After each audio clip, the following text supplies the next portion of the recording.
This is Cohesion Concepts and Contexts, where we unpack and explore everything from architecture to the human experience around design.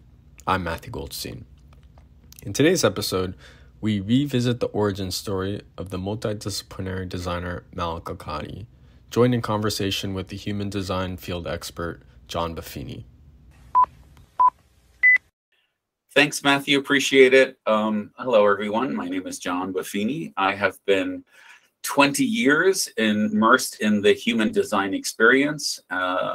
Myself and my 4 other brothers created the largest business coaching company in America. And over the last 10 years, I've been focused mostly on executives and the new corporate culture being our new villages. So I'm really enjoying my time. During my time, I had the opportunity to meet an architectural student that really made me stop in my tracks, because I spend my time around identifying people's abilities and gifts. And I was really struck by Malek and his promise. And so budding friendship started, and I got to be a witness to his history. I got to be a witness to the unveiling of who he has become. And if I take a second to champion and shout out Malek, I'm very proud of the Architectural Digest articles, the Dwell magazine features, being just featured for his remarkable designs, the incredible experiences that people have benefited from his designs in unique ways, distinctive ways. And I believe that most people are fascinated by the origins. How did somebody get started? Why was somebody interested in what they were interested in from the get-go? So first of all, I want to welcome Malek, and we're glad to have you here. You are known by many. Can you tell us more about yourself in your own words and experiences, like starting off with, what was your earliest memory of being inspired by architecture? How old were you? What transpired? Hello, everyone. My name is Malek Alqadi. I was really inspired by Petra growing up in Jordan and being immersed within the Wadi Rum Desert off the coast of the Red Sea, and being surrounded by the ancient ruins of the Nabatean people, and having that as my backyard, and being able to explore that and the Dead Sea region all while growing up. I was probably around like 6 or 7 when I was really heavily influenced by those trips that we would take as a family. Also, as the process started, so that was your first, you were how old when you went to Petra for the first time? 6 or 7 years old is usually like when we started taking those weekend trips out to Wadi Rum and out to Petra. And then my parents realized that there was, an interest there in regards to architecture and the influence of that. And then they wanted to keep that momentum going. And, that turned into Legos and drawings and building out what I saw in the real world through those Legos, and drawing up floor plans, even though there were various scales, whether it was the treasury in Petra, Jordan, or the Giza pyramids, or whatever it is that we were kind of going around in that Middle East region.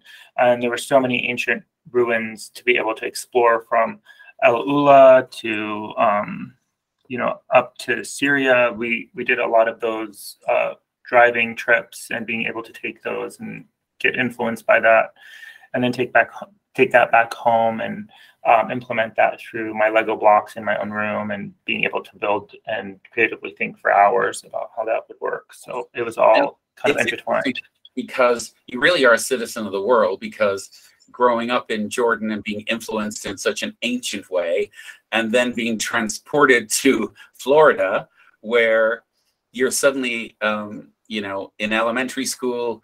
Do you remember your first tinkering with any kind of installation? I particularly remember a tiny project that you executed for your parents. Yeah, so we went back and forth a lot from the Middle East, from the Emirates, from Jordan, and to Fort Lauderdale, Florida.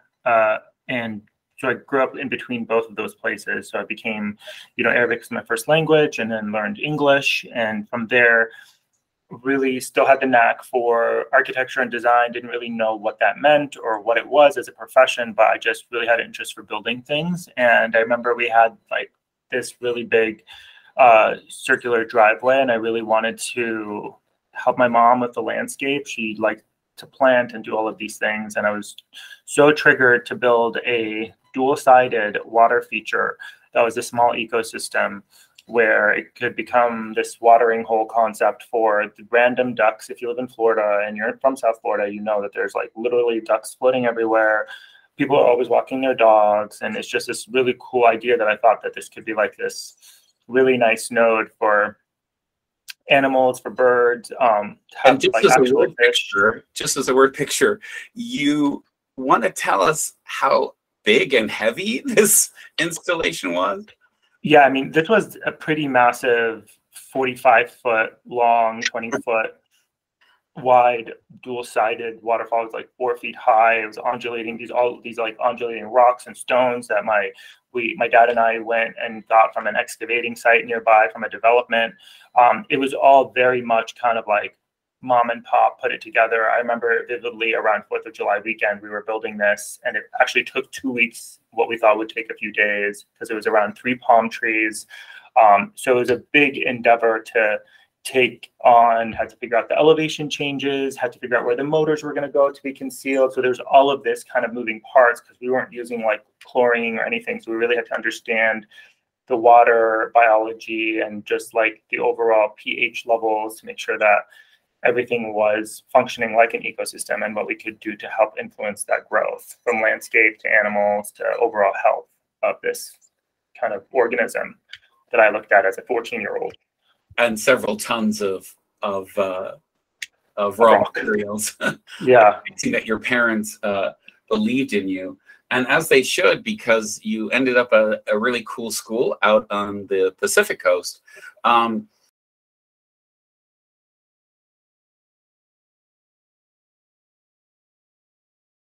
We've all had some inspirational moments, with our formal education, experiences, relationships beyond that.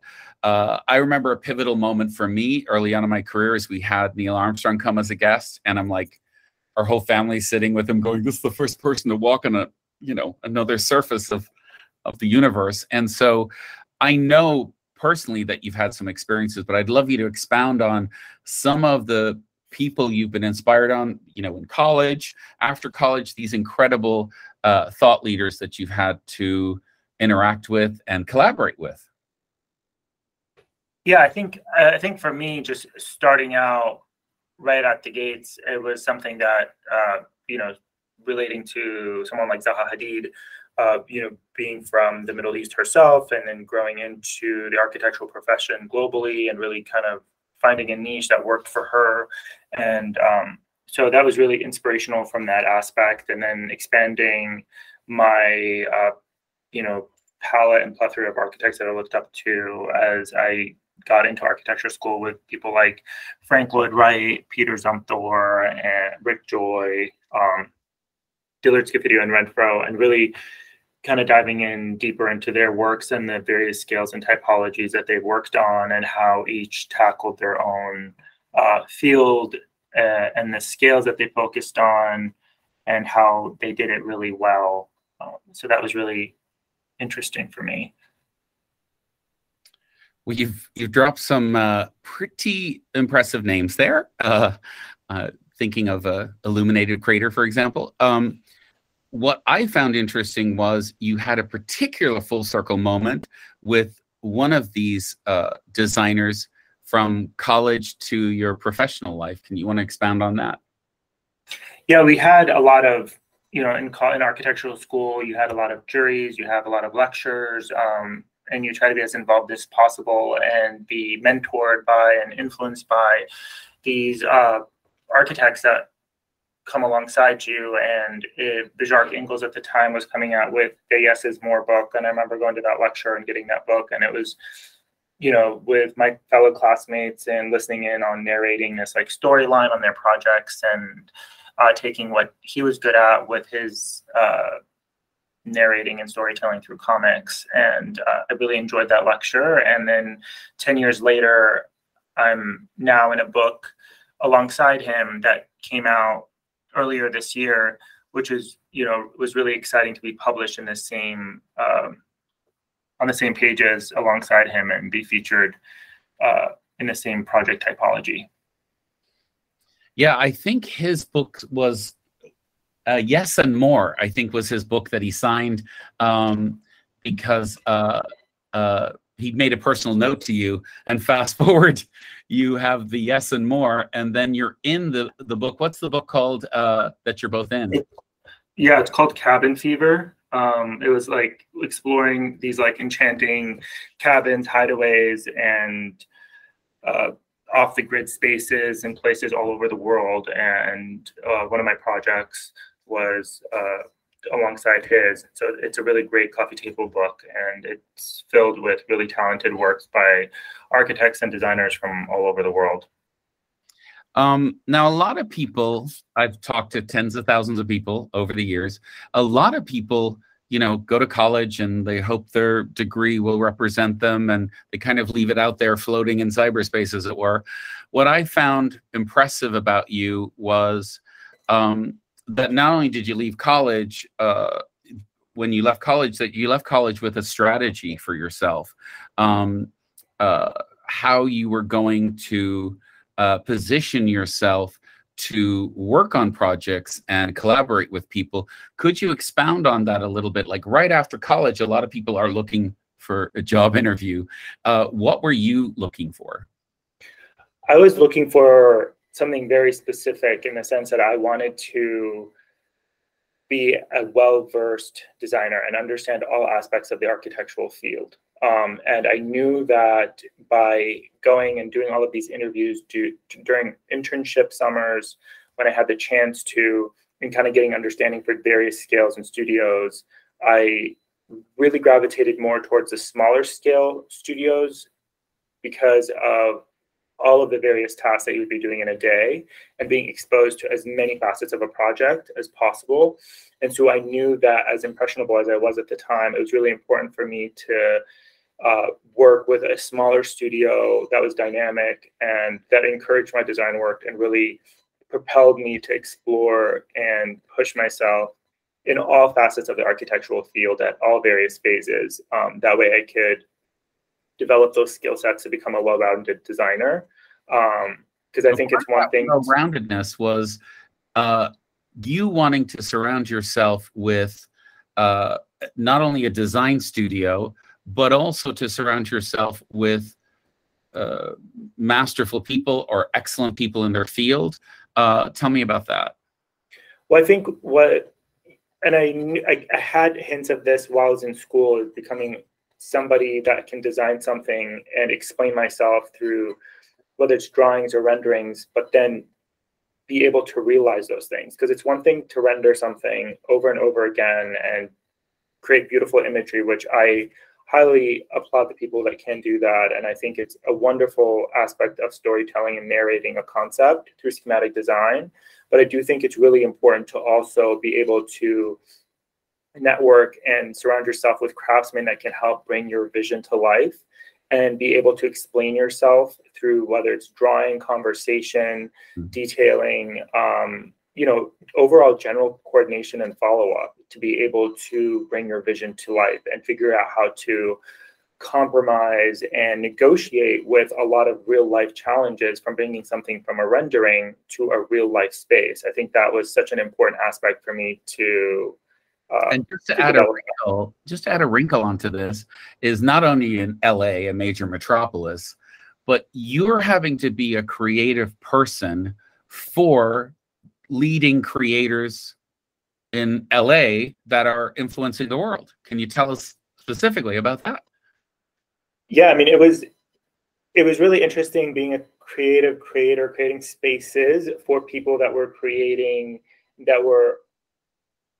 their own art in their respective fields, whether it was composing and producing shows or movies, Oscar-winning movies, screenwriting, amazing scripts that people all over the world know about, and even one of the biggest shows in the world, producing that. And so really trying to find how to communicate creatively, intellectually, understanding their perspectives on things and what they needed in their space to be able to produce creatively for others. And so it was really important for me to tap into that and understand their lifestyles, understand how they create, understand their day-to-day routines and who they are as people and what they were looking for. So then we were able to develop these sanctuaries for them in a hectic space like Los Angeles.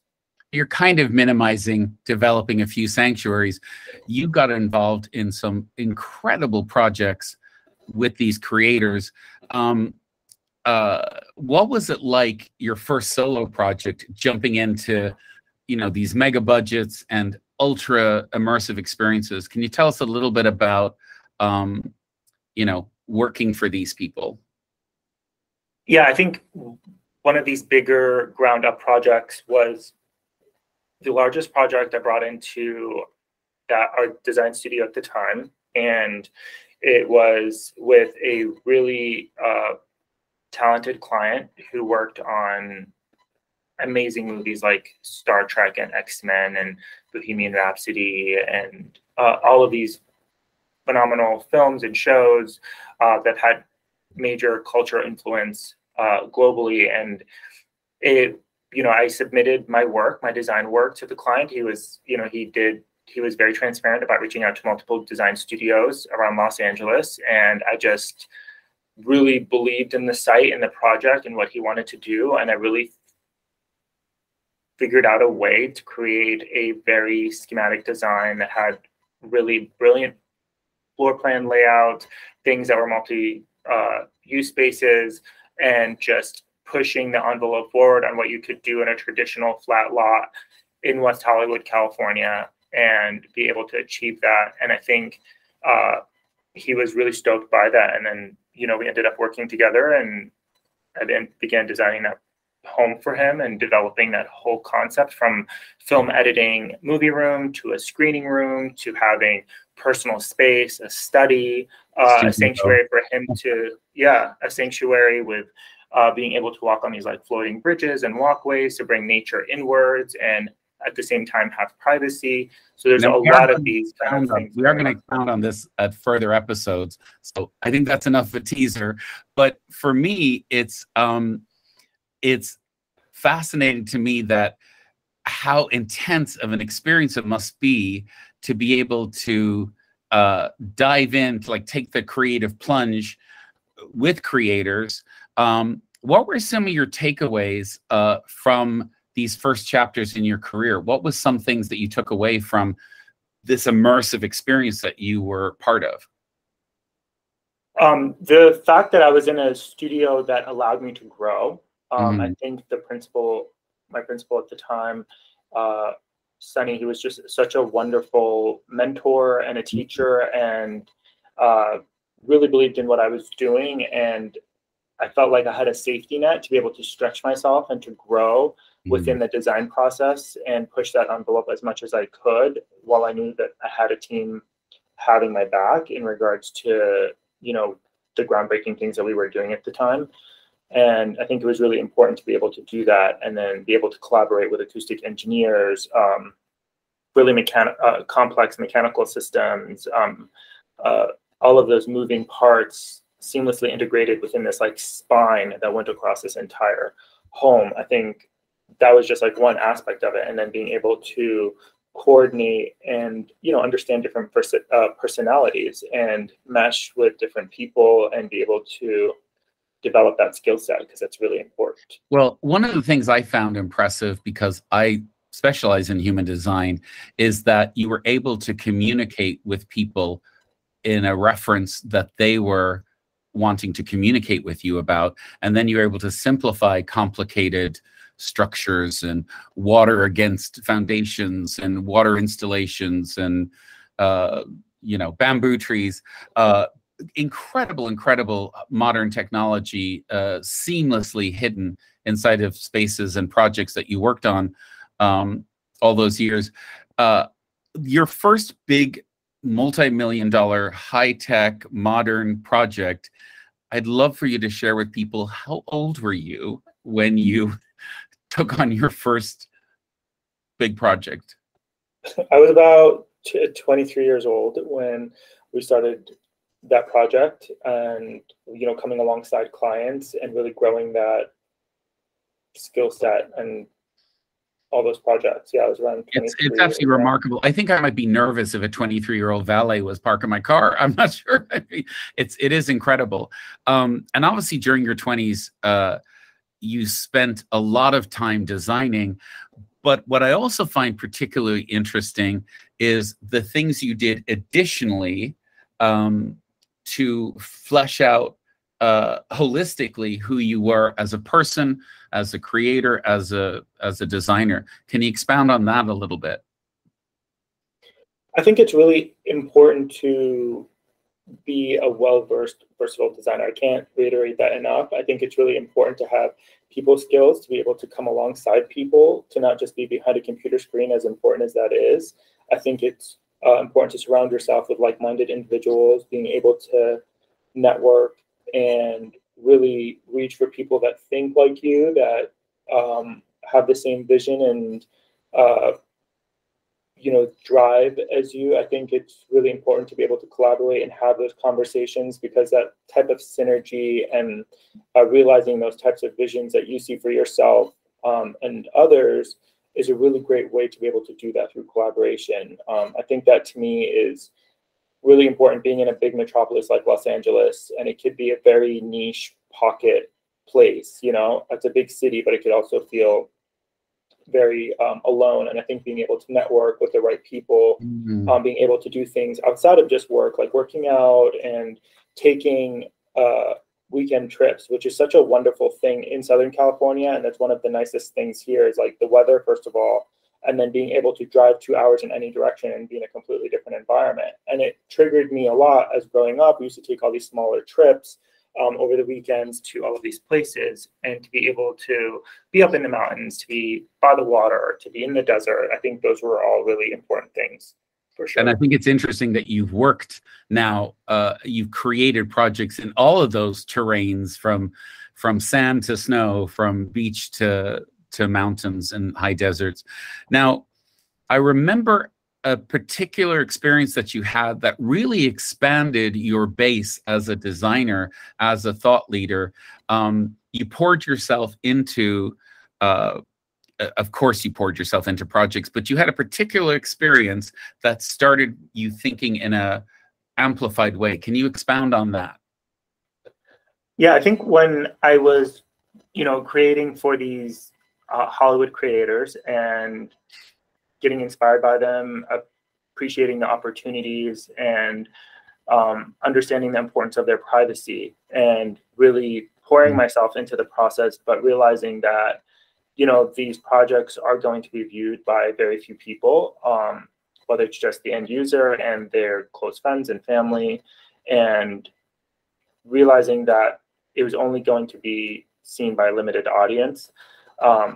And that paradigm shift for me started to trigger, because it brought me back to my, thesis work and what I wanted to do in this, idea of cohesion and follies, and spaces where they're private spaces, but they blur the line between private and public, and being able to have multiple people experience it, whether it's for a weekend or not, instead of just a small pocket of people. Now I can see, as a security gate slowly closes on a private residence, how you can have that awareness of wanting to expand to not only have honoring private clientele and having these public experiences. What's interesting to me is you started another hobby that you dragged me along into, and you might want to expand on that in terms of what was a new hobby you started to do once you realized you wanted to expand your creative influence? Yeah, I think for me was those weekend trips, and dragging anyone that I could to come out with me, and to go on property searches. People, window shop in malls, and I wanted to go look and window shop at properties, whether it was a small back alley lot somewhere in San Diego, or whether it was up in Idlewild or in Joshua Tree, wherever it was. And if it was somehow reachable, we were driving there and we were going there. And I think it was like I would map out a whole game plan of which point to go to which property, like we were actually going to buy them, just to be also inspired by things outside of the city, because LA could be, for somebody that's super young, it could be like a great place to start your career, but at the same time, it could be so hard to reach for anything because everything is so expensive. To realize something as expensive as a building or a structure, it's not cheap. And so leaving the city, having these natural experiences and these like amazing environments all over Southern California, and then having the opportunity to be, do something as American as looking at property and being able to possibly purchase something. I think it's like, the ultimate American dream for anyone, whether you're a designer, an architect, whatever it may be. I think that was something that fueled the idea of sitting through a 9-to-5.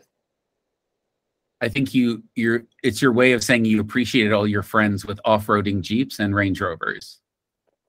Exactly, yeah. Or any car that just moved. I mean, mine was a Mini Cooper at the time. That was a full and I dragged it through the dirt, mud, whatever you want to call it. So yeah.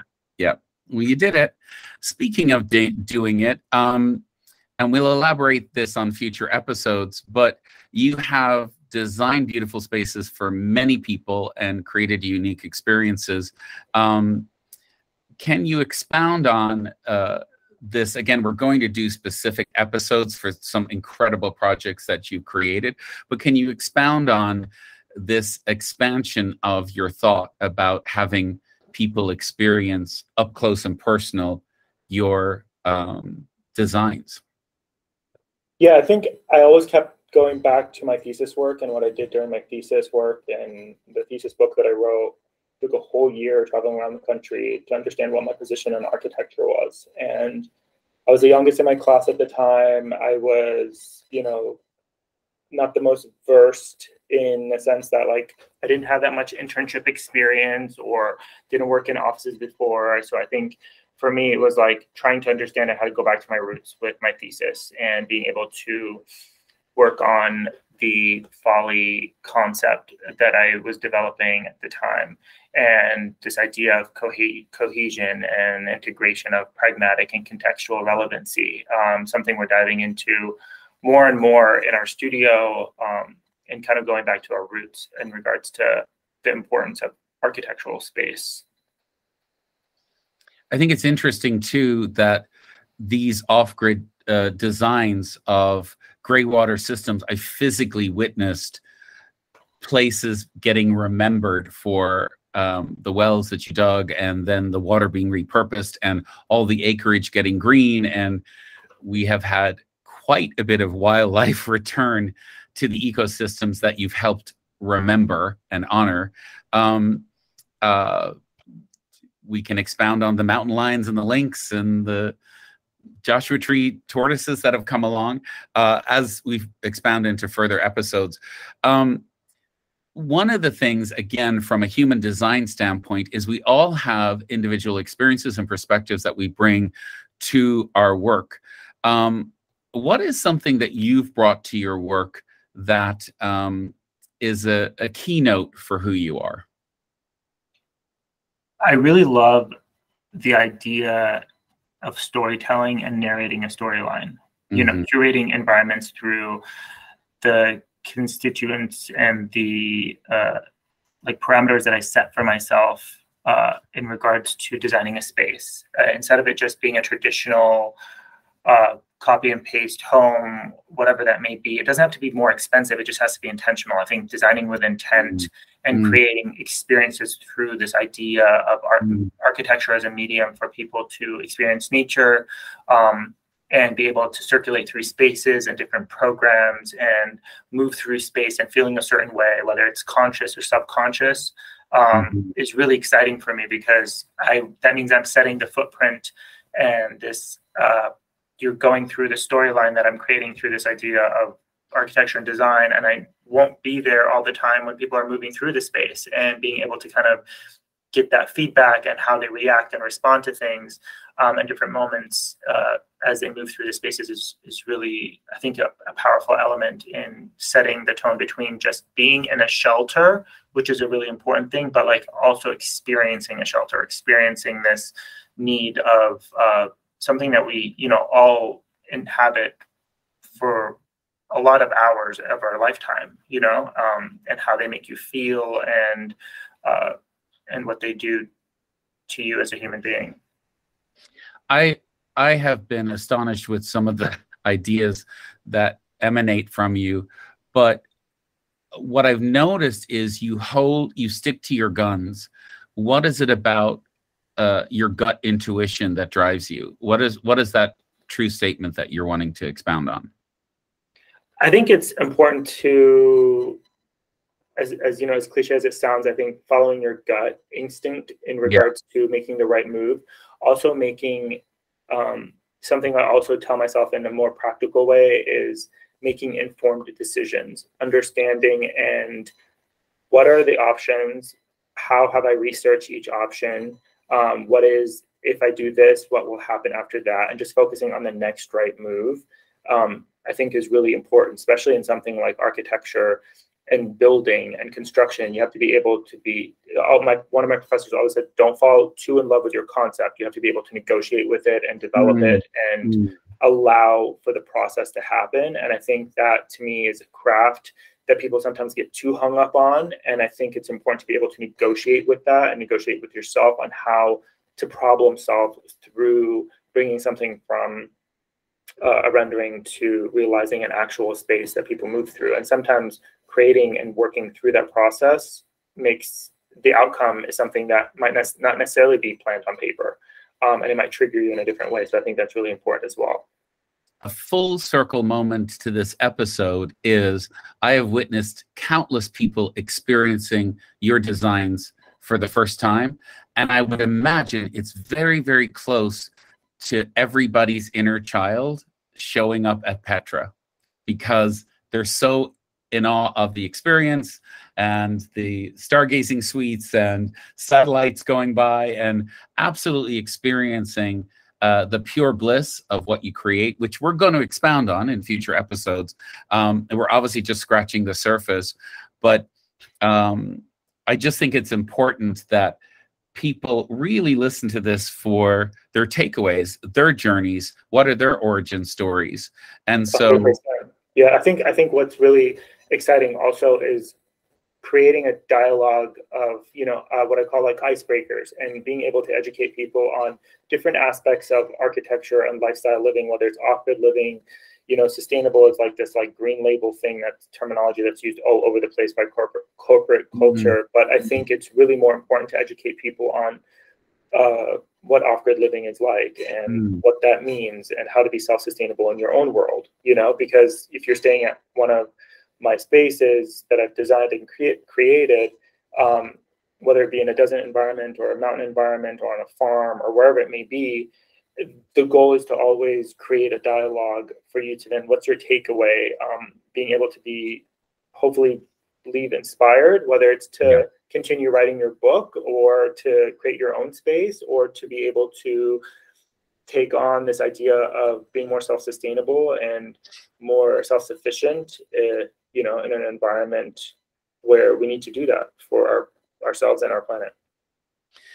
Well articulated, and I think this is a good stopping point for our inaugural episode of Cohesion Concepts and Contexts.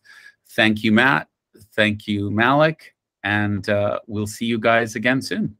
Yeah, thank you everyone for listening in, and excited to share more about what we do and our design process and all these various storylines that we have going on. Thank you.